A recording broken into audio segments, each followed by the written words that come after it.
8 మైళ్ళ దూరంలో ఉంది.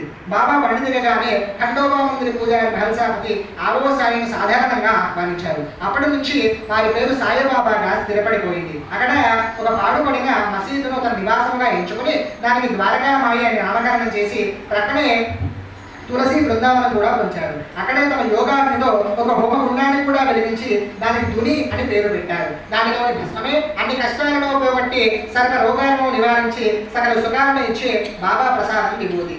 సాయిబాబా వారు రోజు మధ్యాహ్నం వేళలో 5 ఇళ్లలో భిక్షాటన చేసి తెచ్చిన పదార్థాలను మసీదులో ఒక మట్టి పాత్రలో పెట్టేవారు. ఈ పదార్థాలు బీదలు ఎవరైనా నిరాటకంగా తీసుకునేవారు. అప్పుడప్పుడు బాబా కానివ్వండి 100 కొద్ది బీదలకు అన్నదానం కూడా చేసేవారు. బాబా భక్తుల పాపాలను భిక్ష రూపంలో స్వీకరించి వారి కర్మలను నాశనం చేసేవారు. పిండి విసరడము, పొయ్యి వెలిగించడము, ఇల్లు ఉంచడం వంటి పనులలో అనేక క్రిమికీటకాలు మరణించను. ఈ పాప పరిహారార్థంగా గృహస్థులకు పంచయజ్ఞాలు శాస్త్రం నిర్ణయించింది. అవి ఏమనగా బ్రహ్మయజ్ఞము, పితృయజ్ఞము, దేవయజ్ఞము, అతిథి యజ్ఞము మరియు భూత యజ్ఞము. ఈ చివర చెప్పిన భూత యజ్ఞము, అతిథి యజ్ఞాలను బాబా గృహస్థుల చేత తన భిక్షాటన ద్వారా చేయిస్తున్నారన్నమాట.